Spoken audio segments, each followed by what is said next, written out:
व्यक्तित्व। व्यक्तित्व को हम पर्सनैलिटी भी कहते हैं दोस्तों।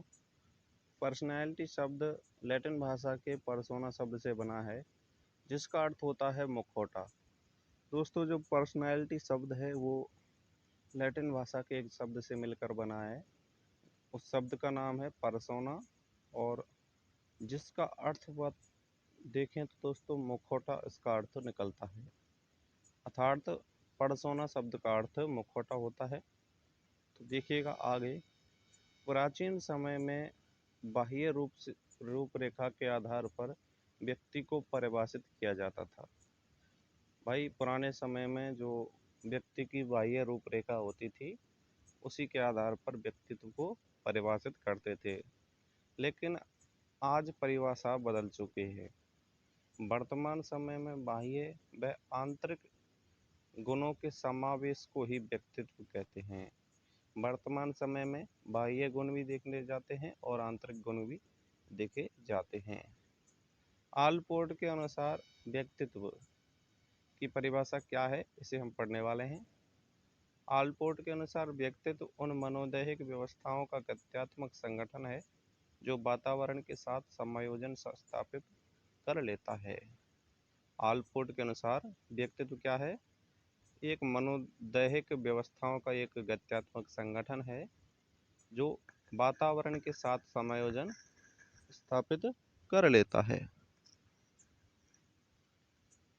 मनोदैहिक क्या होता है? मनोदैहिक होता है आंतरिक और बाह्य, दोनों रूप होते हैं मनोदैहिक। और गत्यात्मक होता है परिवर्तनशील।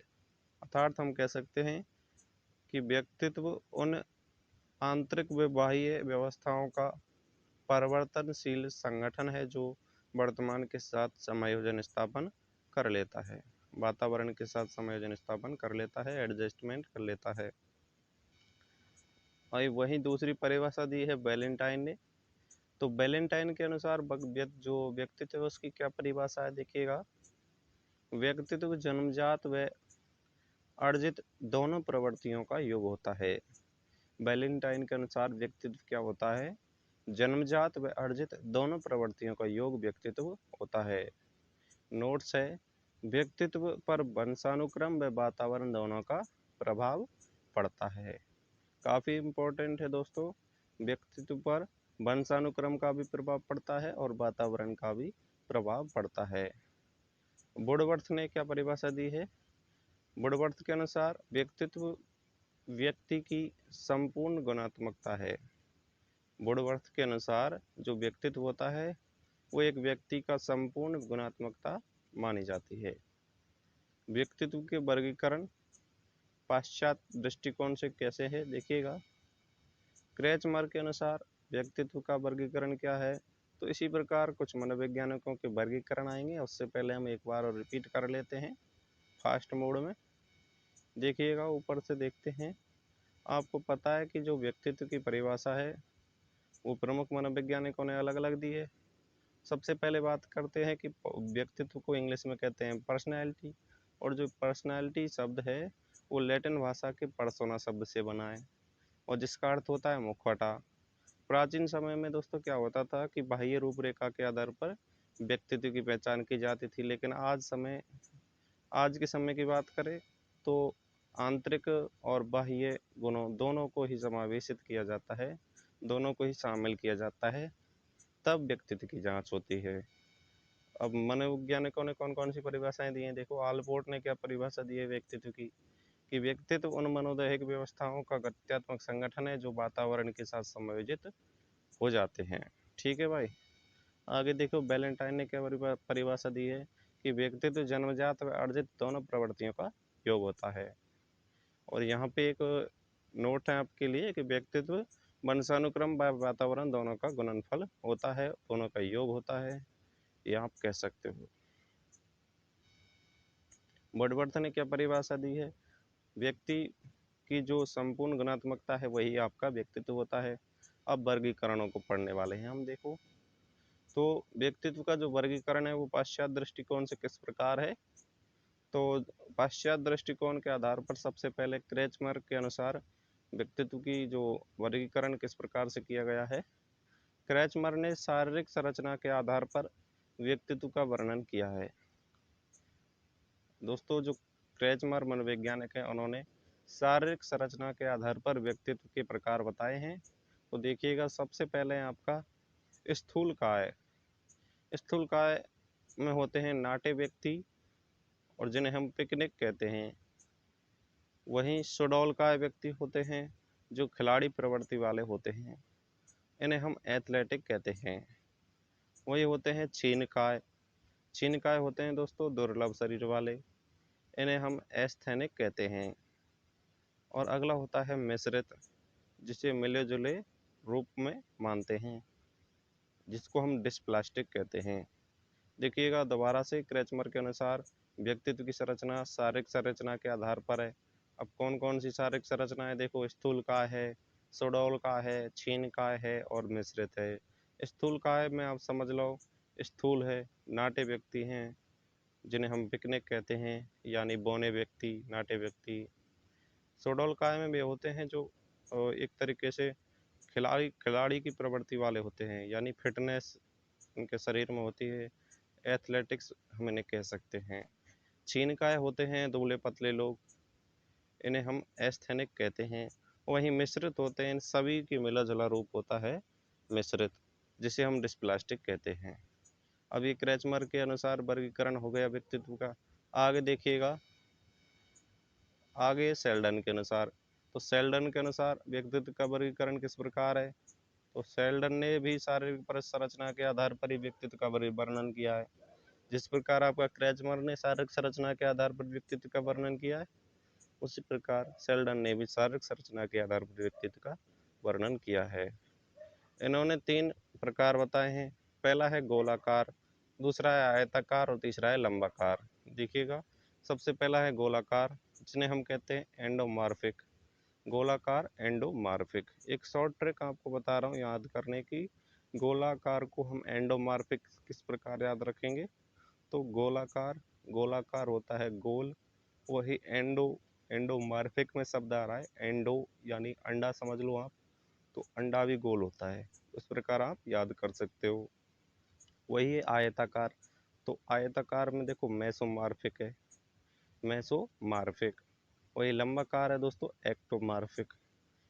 लंबाकार को आप याद कर सकते हो एक्टोमॉर्फिक, इसमें एक्ट शब्द आ रहा है, एक्टर समझ लो आप, एक्टर जितने भी है लंबे पूरे हैं सभी, उससे समझ सकते हो। बस ये साधारण सी ट्रिक है याद करने की, और बाकी कुछ नहीं है, आपको इन्हें याद करने के लिए बता दिया था। आगे देखिएगा, आपकी ये सेल्डन की परिभाषा भी हो चुकी है, सेल्डन के वर्गीकरण भी हो चुका है दोस्तों। आगे देखिएगा, स्प्रेंगर के अनुसार व्यक्तित्व का वर्गीकरण किस प्रकार से है, तो स्प्रेंगर ने दोस्तों शारीरिक संरचना को आधार नहीं माना है दोस्तों, इन्होंने समाज शास्त्रीय आधार पर व्यक्तित्व के 6 भाग बताए हैं। किस आधार पर बताए हैं, समाज शास्त्रीय आधार पर बताए हैं। व्यक्तित्व के कितने भाग बताए हैं स्प्रेंगर ने, तो स्प्रेंगर शब्द में भी दोस्तों आप ध्यान करो कि 6 शब्द आ रहे हैं, तो इन्होंने 6 प्रकार ही बताए हैं, एक ट्रिक के रूप में आप याद कर सकते हो। दोस्तों, यहाँ पे पहला सैद्धांतिक प्रवृत्ति वाले, और दूसरा होता है सामाजिक प्रवृत्ति वाले, तीसरा होता है राजनीतिक प्रवृत्ति वाले, और चौथा है आपका सौंदर्यात्मक प्रवृत्ति वाले, पांचवा है धार्मिक प्रवृत्ति वाले, और छठवां है आर्थिक प्रवृत्ति वाले। देखो, सैद्धांतिक प्रवृत्ति वालों को आप याद कर सकते हो कि सिद्धांत को मानने वाले हैं, नियम कायदों पर चलने वाले लोग होते हैं। वहीं सामाजिक प्रवृत्ति वाले वे लोग होते हैं जो समाज सेवा में ध्यान रखते हैं, उनकी रुचि समाज सेवा होती है, सामाजिक होते हैं। राजनीतिक, वही राजनेता, राजनीतिकरण इत्यादि। सौंदर्यात्मक में जो भाई फैशन, जो आजकल के फैशन करने वाले बच्चे होते हैं ना, तो वो सौंदर्यात्मक प्रवृत्ति वाले भी हो सकते हैं। धार्मिक प्रवृत्ति वाले भी हो सकते हैं, जो धर्म शास्त्र में ज्ञान रखते हो, भगवान को पूजा पाठ इत्यादि, मतलब भगवान को मानने वाले धार्मिक प्रवृत्ति हो सकते हैं। आर्थिक प्रवृत्ति वाले हो सकते हैं जो पैसे के पीछे भागने वाले होते हैं, जैसे कि बिजनेसमैन बनना चाहते हैं। शुरू से ही कुछ लोग क्या है, एमबीए ले लेते हैं अपनी ग्रेजुएशन में, तो वो चाहते हैं कि हम बिजनेस करें पढ़ाई के साथ साथ, तो एमबीए इत्यादि वगैरह आर्थिक प्रवृत्ति वाले होते हैं। ये आपका स्प्रेंगर का भी जो वर्गीकरण है वो हो गया। अब देखिएगा आगे, जुंग के अनुसार व्यक्तित्व का वर्गीकरण किस प्रकार है।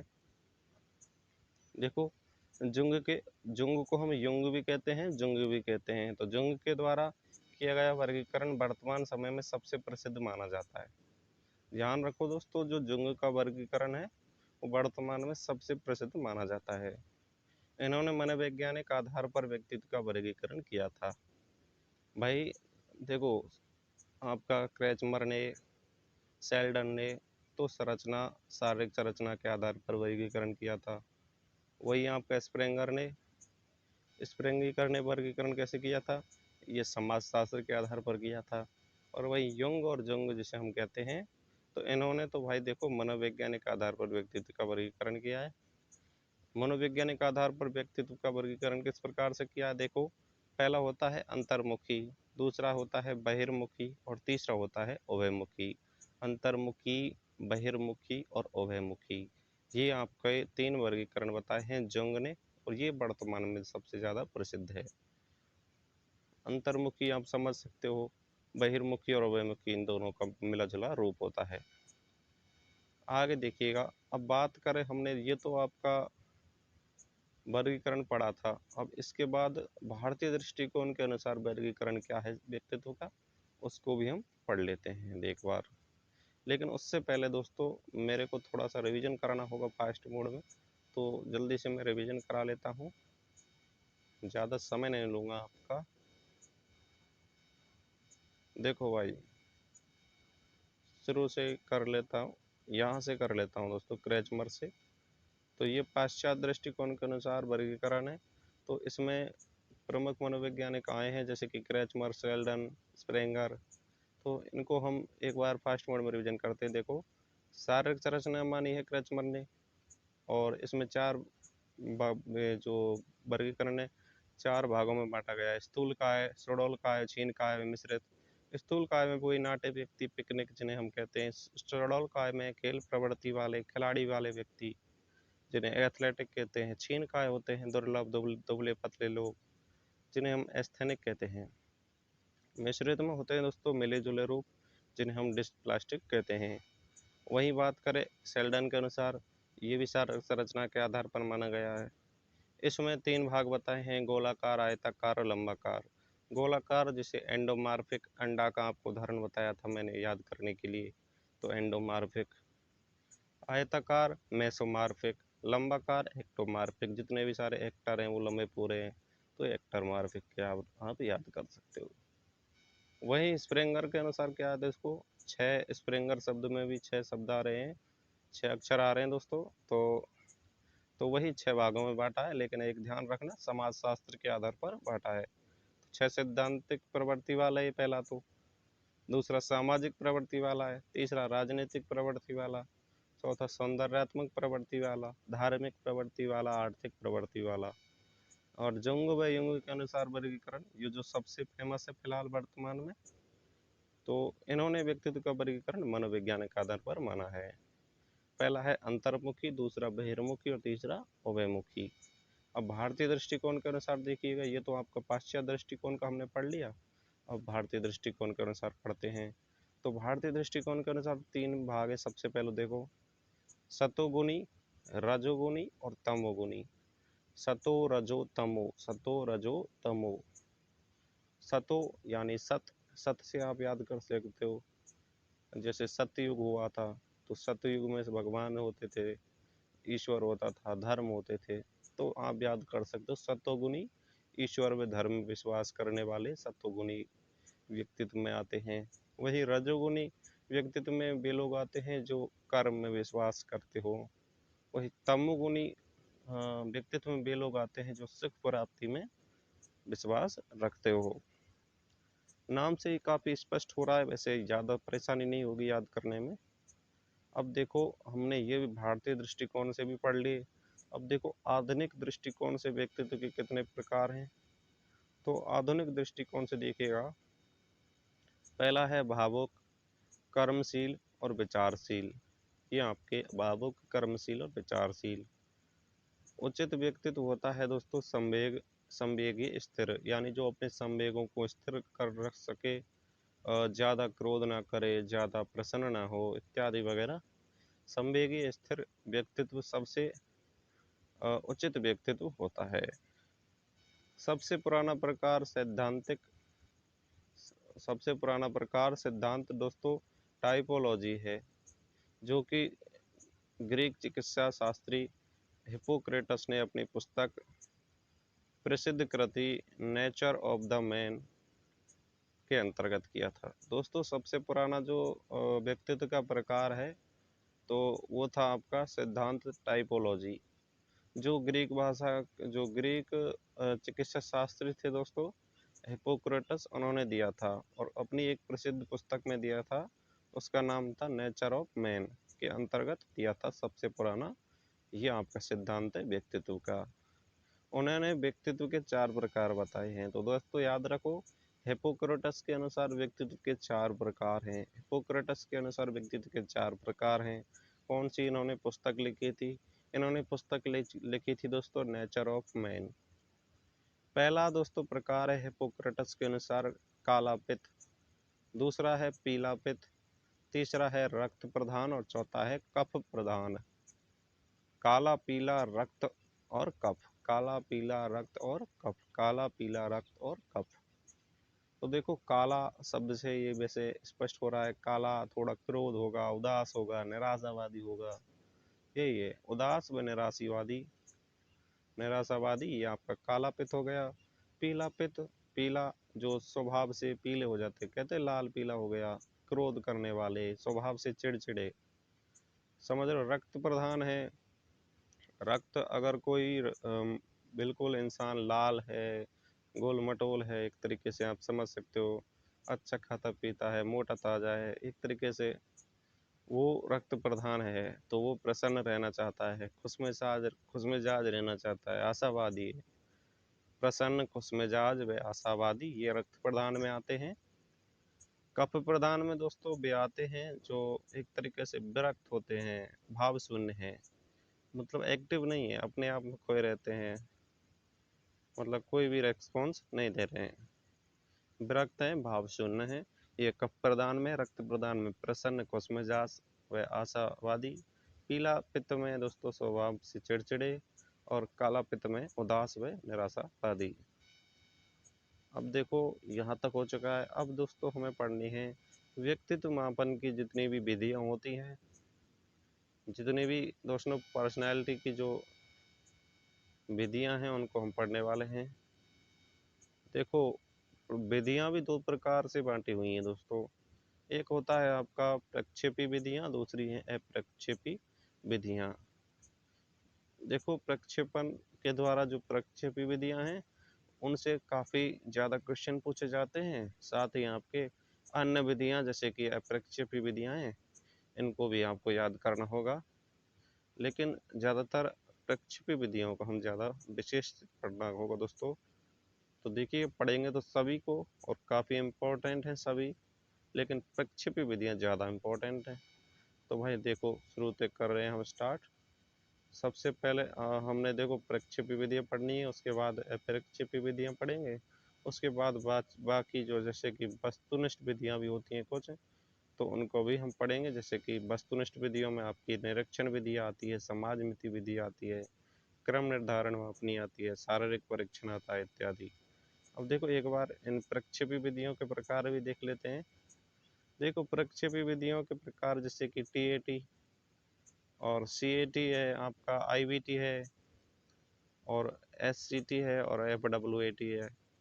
प्रक्षेपी विधियों में दोस्तों जैसे कि आत्मनिष्ठ व्यक्तिनिष्ठ विधि होती है, वही आत्मकथा विधि होती है, व्यक्ति इतिहास विधि, प्रश्नावली विधि, साक्षात्कार विधि, ये अप्रक्षेपी विधियाँ आती हैं। बाकी जैसे कि शॉर्ट नेम है जिनके आप उन्हें प्रक्षेपी विधियाँ के रूप में याद कर सकते हो। तो देखो सबसे पहले प्रक्षेपी विधियाँ, सबसे पहले पहला है आपका प्रक्षेपण विधियाँ। तो देखिए प्रक्षेपण शब्द का सर्वप्रथम प्रयोग सिगमंड फ्राइड ने किया था। दोस्तों जो प्रक्षेपण शब्द है उसका सबसे पहले प्रयोग किसने किया था? ये सिगमंड फ्राइड ने किया था।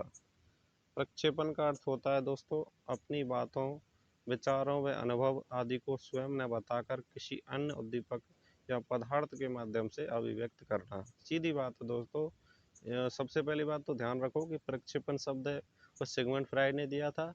अब इसमें सीधी बात क्या है दोस्तों कि प्रक्षेपण विधि का अर्थ क्या होता है।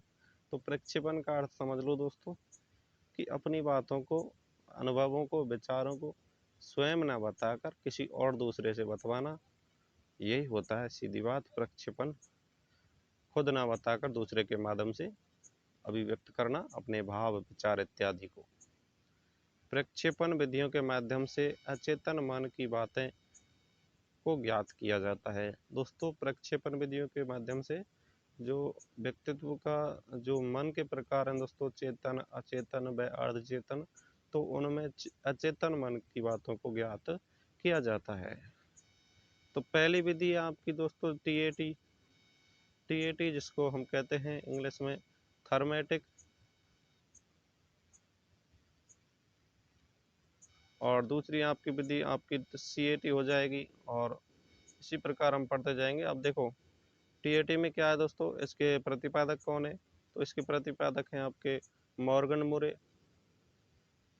और दूसरे इसमें कार्डों की संख्या बात करें तो दोस्तों इसमें 31 कार्ड होते हैं।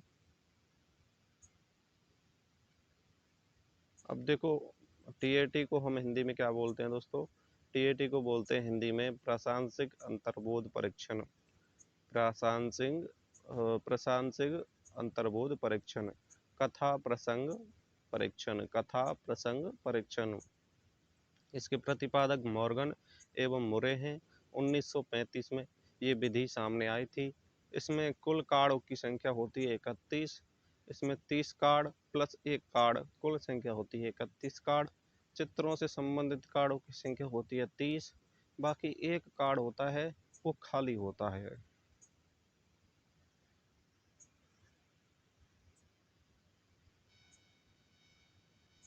अब देखो इस परीक्षण में 10 कार्डों पर दोस्तों पुरुषों के चित्र बने होते हैं, वहीं 10 कार्डों पर स्त्रियों से संबंधित चित्र बने होते हैं।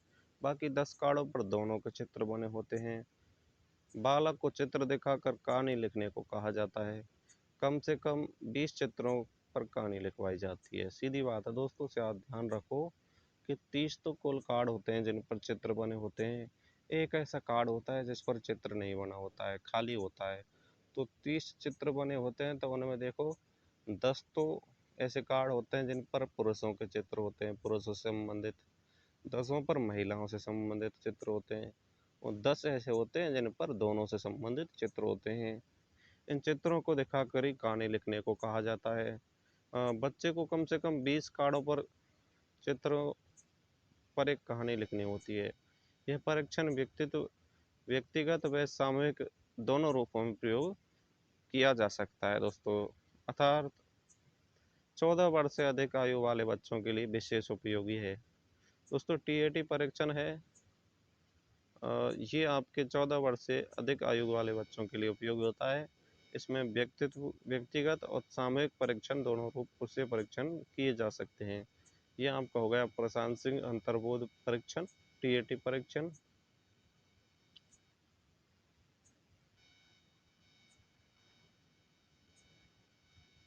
अब देखो भाई दूसरा परीक्षण, एक बार मैं बाद में इनको रिवीजन करा दूंगा फास्ट मोड में।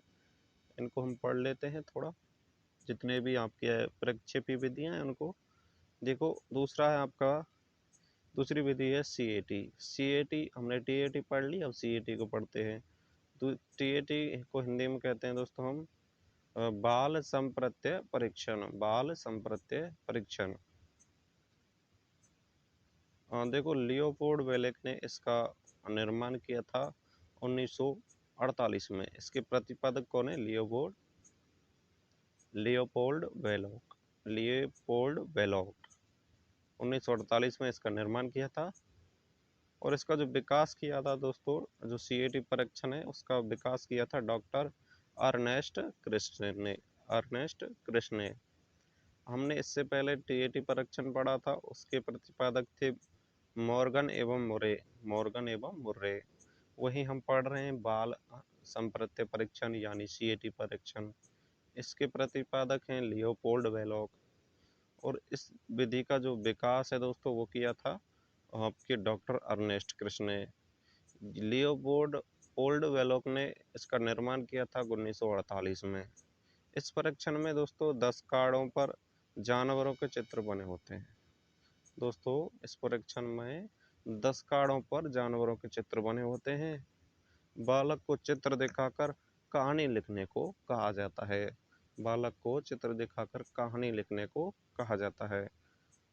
यह परीक्षण भी व्यक्तिगत व सामूहिक दोनों रूपों से प्रयोग किया जा सकता है। जिस प्रकार डीएटी परीक्षण दोनों रूपों से परीक्षण किया जा सकता है, सामूहिक व व्यक्तिगत, उसी प्रकार सीएटी परीक्षण को भी हम दोनों रूपों में प्रयोग में ला सकते हैं।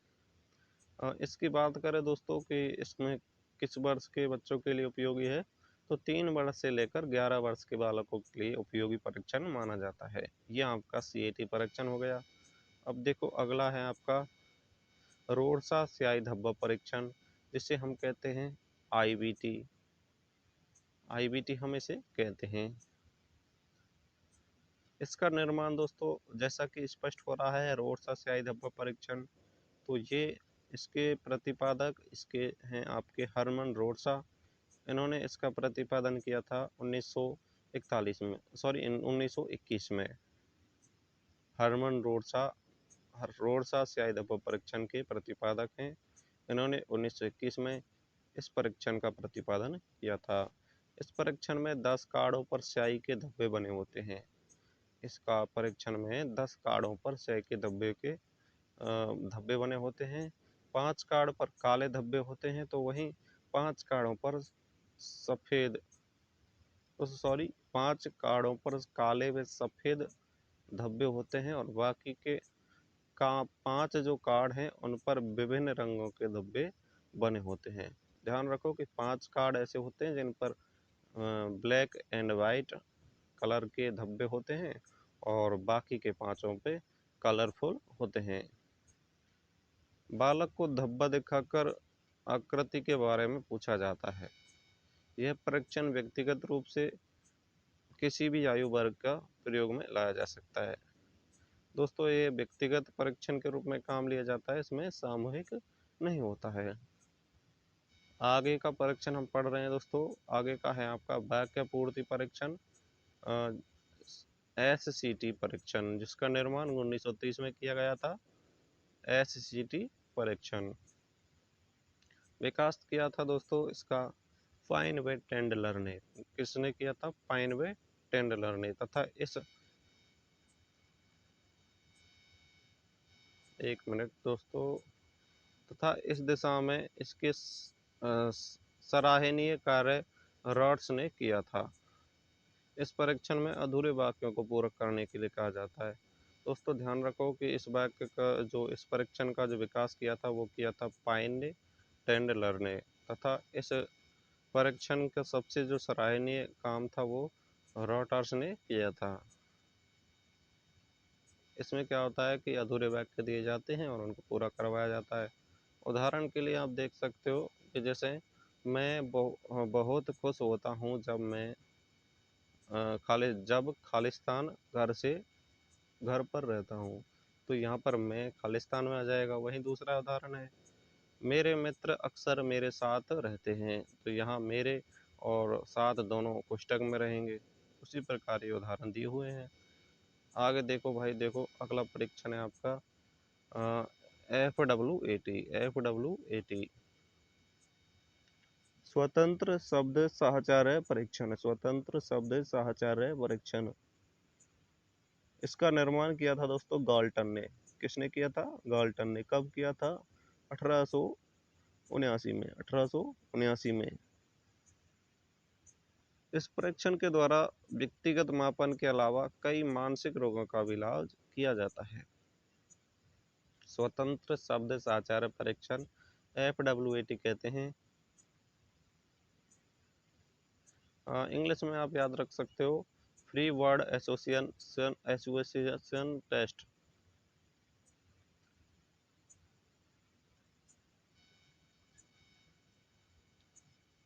वही देखो अगला है आपका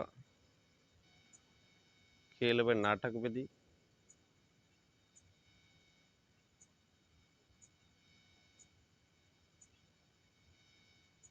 इससे पहले दोस्तों हमको इसे पूर्ण रूप से रिवीजन करना होगा इसका।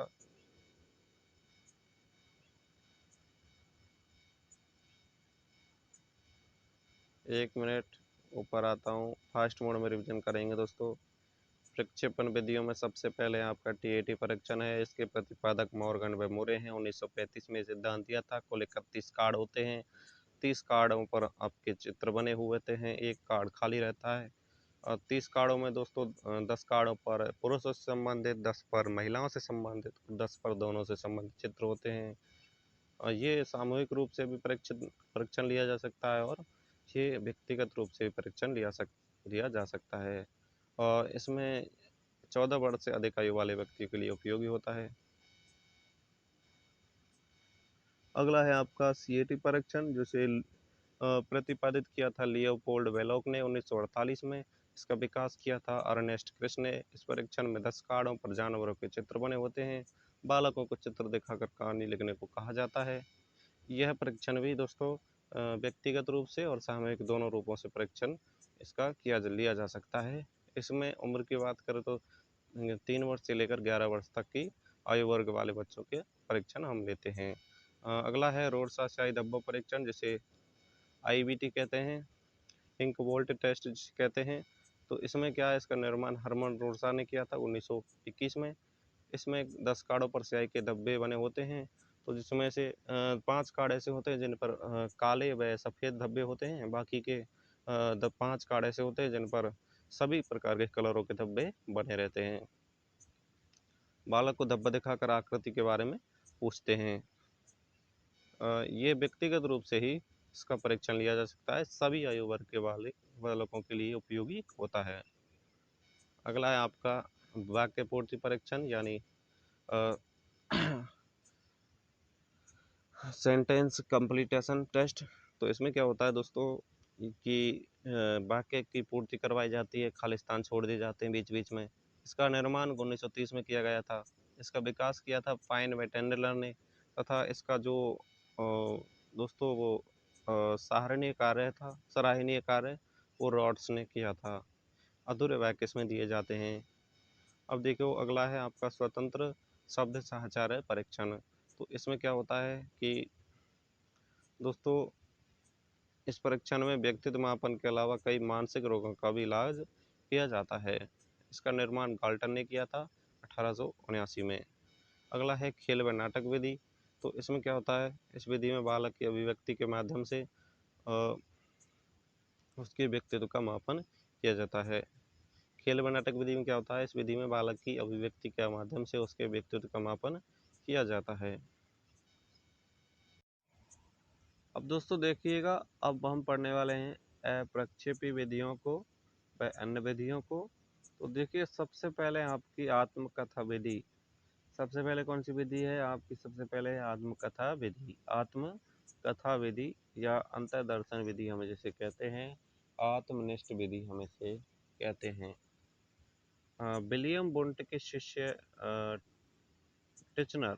दोस्तों विलियम बुंट और वह उनके शिष्य थे टिचनर। उन्होंने इसके बारे में कुछ बताया। देखिएगा, यह एक प्राचीनतम विधि है। इसमें व्यक्ति स्वयं स्वयं के बारे में लिखता है। वैज्ञानिक विधि नहीं होने के कारण आज इसका प्रयोग बहुत कम होता है। सबसे पहले दोस्तों हम पढ़ा था कि आत्मनिष्ठ विधि को। तो भाई आत्मनिष्ठ विधि के प्रतिपादक तो विलियम बुंट और टिचनर हैं। तो अब इसमें क्या होता है कि प्राचीनतम विधि है भाई दोस्तों। तो इसमें व्यक्ति है जो स्वयं ही स्वयं के बारे में लिखता है। अब ये वैज्ञानिक विधि नहीं होने के कारण आज इसको प्रयोग में नहीं लिया जाता है। लिया जाता है तो बहुत कम प्रयोग में लिया जाता है। अगली विधि है दोस्तों व्यक्ति इतिहास विधि, जिसे हम कहते हैं केस स्टडी। इसके प्रतिपादक हैं टाइडमैन। इसके प्रतिपादक कौन है, इसके प्रतिपादक हैं टाइडमैन। इसमें दोस्तों देखिएगा, निदानात्मक अध्ययनों की सर्वश्रेष्ठ विधि है केस स्टडी विधि। निदानात्मक अध्ययनों की सर्वश्रेष्ठ विधि कौन सी है, तो केस स्टडी विधि। काफ़ी इम्पोर्टेंट है दोस्तों, क्वेश्चन आ सकता है सीधा आपका ऑप्शनल दोस्तों, कि निदानात्मक अध्ययनों की सबसे अच्छी विधि कौन सी है, सर्वश्रेष्ठ विधि कौन सी है, तो वो आपकी केस स्टडी विधि है निदानात्मक अध्ययनों के लिए। असामान्य बालक के निदान की सर्वश्रेष्ठ विधि है व्यक्ति इतिहास विधि।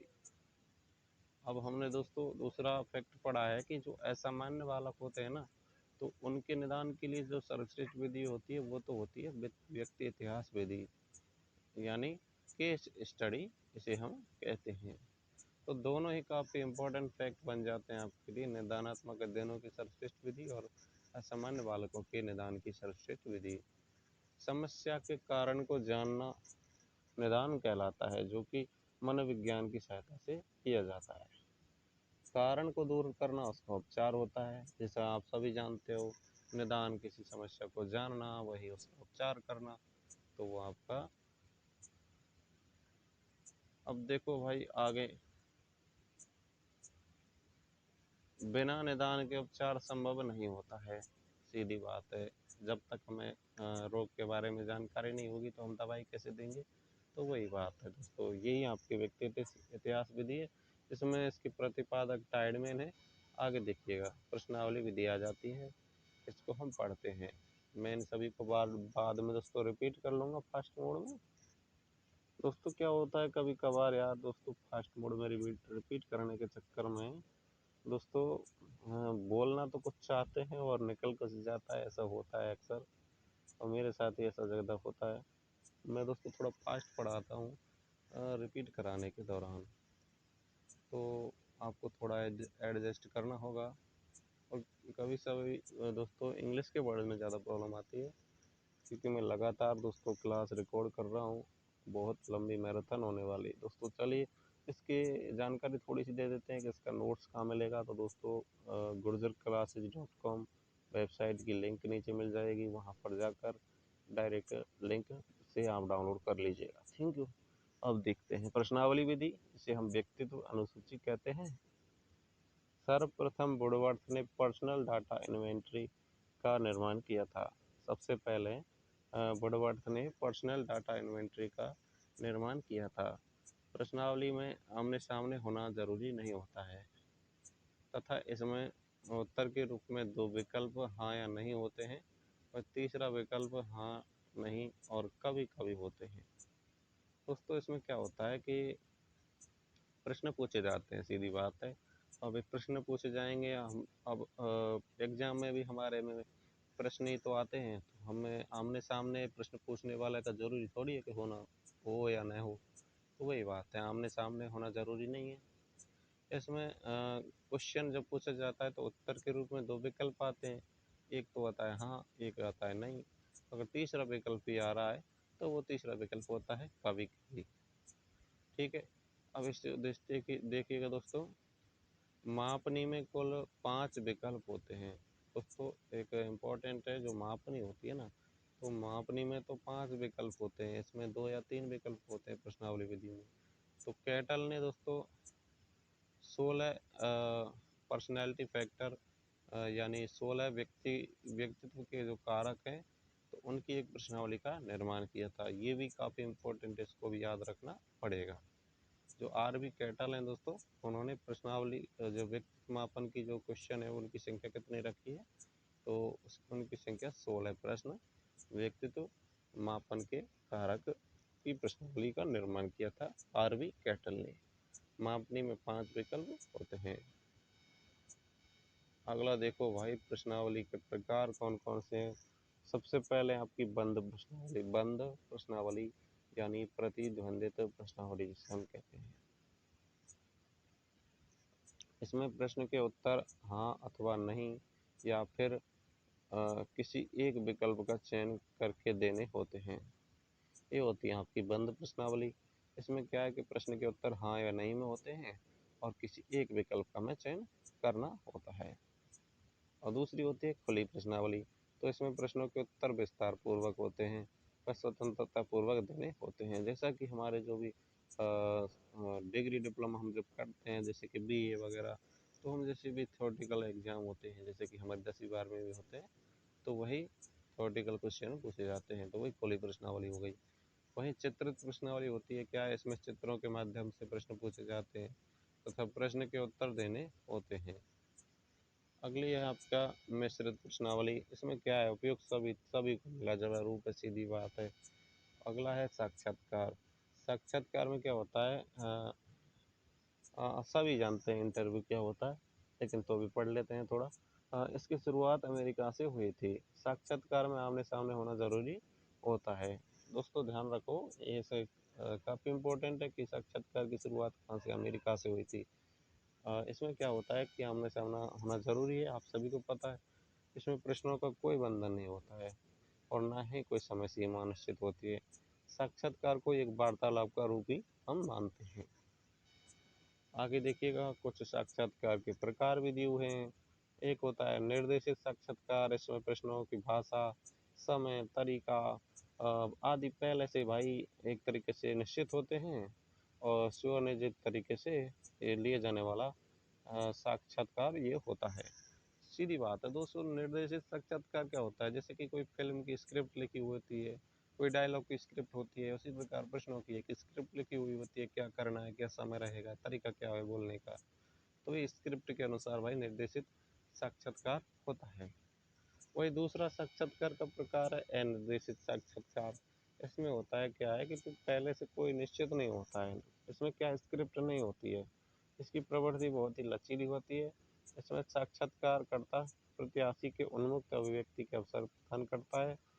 ऐसे गहन निदानात्मक व केंद्रित साक्षात्कार भी कहते हैं। दोस्तों ये आपका एक तरीके से गहन निदानात्मक साक्षात्कार है, जो अनिर्देशित साक्षात्कार होता है।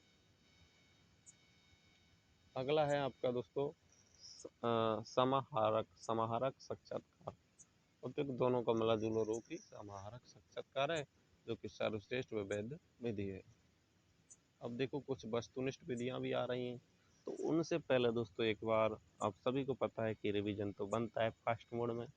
तो भाई देख लेते हैं जल्दी जल्दी से, जितनी भी अप्रक्षेप्य विधियां हैं उनको मैं ज़्यादा समय तो लूँगा नहीं, फास्ट मोड में ही कर देता हूँ। तो चलिए देखिएगा, सबसे पहले हम पढ़ रहे हैं आत्मकथा विधि। देखो इसके जो प्रतिपादक हैं विलियम वुंट टिचनर हैं। ये सबसे पहली पुरानी विधि है। इसमें व्यक्ति स्वयं के बारे में स्वयं लिखता है और इस वैज्ञानिक विधि न होने के कारण आज इसका प्रयोग बहुत कम होता है। दूसरी है आपकी केस स्टडी। तो केस स्टडी के प्रतिपादक तो टाइडमैन है। ये निदानात्मक अध्ययनों की सबसे अच्छी विधि मानी जाती है। वह असामान्य बालकों के निदान में सर्वश्रेष्ठ विधि है। समस्याओं को जानना निदान कहलाता है, जबकि उपचार उसका उपाद में होता है। बिना संनिदान के उपचार नहीं हो सकता। दूसरी प्रश्नावली विधि। दोस्तों इसमें क्या है, प्रश्न लिखे जाते हैं। इसके प्रतिपादक कौन है, इसके प्रतिपादक हैं वुडवर्थ। इसमें जो वुडवर्थ ने निर्माण किया था पर्सनल डाटा इन्वेंट्री का, तो वो सामने देखिएगा। इसमें प्रश्नावली विधि में होता क्या है, आमने सामने जो होना जरूरी नहीं है, आप सभी को पता है, हाँ या ना में जवाब देने होते हैं। तीसरा ऑप्शन अगर होता है तो वो होता है कभी कभी। तो यही है आपका। और मापनी में 5 विकल्प होते हैं। आरबी कैटल ने 16 प्रश्नावली का निर्माण किया था। अगला है आपका प्रश्नावली के प्रकार। एक तो होती है बंद प्रश्नावली। इसमें हाँ या ना ही में जवाब देना होता है, किसी एक विकल्प का चयन करने होते हैं। खुली प्रश्नावली होता है, इसमें विस्तार पूर्वक उत्तर देने होते हैं, जैसा कि आपकी 10वीं के एग्जाम में होते हैं। वही चित्र प्रश्नावली में चित्रों को देख कर उत्तर देने होते हैं। मिश्रित इन सभी का मिला जुला रूप होता है। साक्षात्कार आप सभी जानते हो, इंटरव्यू। वही बात करें दोस्तों इंटरव्यू के प्रकार, तो एक निर्देशित होता है, स्क्रिप्ट पहले से ऑलरेडी लिखी हुई होती है। दूसरी होती है अनिर्देशित साक्षात्कार, जिसमें स्क्रिप्ट पहले से तैयार नहीं होती है। और इसमें दोस्तों गहन निदानात्मक व केंद्रित साक्षात्कार हम इसे कहते हैं। अगला है आपका समाहारक साक्षात्कार। इन दोनों का मिला जुला रूप होता है, ये सर्वश्रेष्ठ माना जाता है व वैध माना जाता है। अब देखो वैध बुद्धि विधियों को, वस्तुनिष्ठ विधियों को हम पढ़ने वाले हैं। देखो सबसे पहले आपकी निरीक्षण विधि। कौन सी है वो दोस्तों, निरीक्षण विधि या बही दर्शन विधि या सार्वभौमिक विधि। इसके प्रतिपादक हैं वाटसन। दोस्तों निरीक्षण विधि के प्रतिपादक कौन हैं, निरीक्षण विधि के प्रतिपादक वाटसन हैं। निरीक्षण विधि को ही हम बहिदर्शन विधि कहते हैं। निरीक्षण विधि को हम बहिदर्शन विधि कहते हैं या सार्वभौमिक विधि कहते हैं। इसके प्रतिपादक वाटसन हैं। इस विधि में सामने वाले व्यक्ति के व्यवहार, के भिन्न-भिन्न परिस्थितियों को अध्ययन करके एक निष्कर्ष निकालता है और जैसे विषय मतलब सीधी बात है, मैं आपको बता दूँ, आमने-सामने बैठते हैं और उनका जो व्यक्ति है उसकी जो एक्टिविटी होती है उनको रिकॉर्ड किया जाता है, उनको अध्ययन किया जाता है, उसका निष्कर्ष जब निकलता है तो उसके व्यक्तित्व का पता चल जाता है। इसके प्रतिपादक के वाटसन हैं, ये निरीक्षण विधि होती है। दूसरी होती है समाजमिति विधि। समाजमिति विधि जे.एल. मोरेनो। समाजमिति विधि जे.एल. मोरेनो, आपको याद करना होगा। जे.एल. मोरेनो जो समाजमिति विधि व्यक्तित्व की परिवार परीक्षण विधि निकाली थी। इस विधि में व्यक्ति की सामाजिकता के बारे में समाज के व्यक्तियों से जानकारी ली जाती है। नाम से स्पष्ट हो रहा है, काफी सरल है। भाई देखो, जे.एल. मोरेनो ने ये विधि दी थी। इसमें क्या होता है, समाजमिति विधि में समाज के लोगों से व्यक्ति के बारे में पूछा जाता है, सीधी बात है, और इससे व्यक्तित्व का पता चल जाता है। अगली विधि है दोस्तों क्रम निर्धारण मापनी, यानी रेटिंग स्केल। काफ़ी इम्पोर्टेंट है रेटिंग स्केल, क्रम निर्धारण मापनी। इसके प्रतिपादक हैं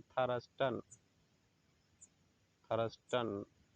और दोस्तों देखिएगा, इस परीक्षण में क्रम निर्धारण मापनी के नाम से आंकड़े तैयार किए जाते हैं और निष्कर्ष निकाला जाता है। क्या होता है इस परीक्षण में, एक निर्धारण मापनी के नाम से एक कुछ आंकड़े होते हैं, उनको तैयार करते हैं, निष्कर्ष निकालते हैं और व्यक्ति का व्यक्तित्व का पता चल जाता है। अगली है शारीरिक परीक्षण। शारीरिक परीक्षण, इस विधि में व्यक्ति की शारीरिक जांच करके निष्कर्ष निकाला जाता है। सीधी बात है, बहुत सरल है।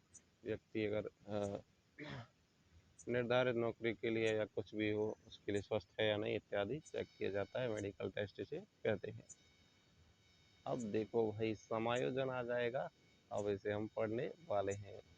दोस्तों कमेंट कीजिएगा, वीडियो कैसी लगी लाइक कीजिएगा, और पीडीएफ चाहिए तो gurjarclasses.com गूगल पे सर्च करो, पीडीएफ सेक्शन में जाओ या नोट्स सेक्शन में जाओ, वहाँ से आपको साइकोलॉजी नोट्स इन हिंदी पोस्ट को खोलना है, पीडीएफ डाउनलोड करनी है।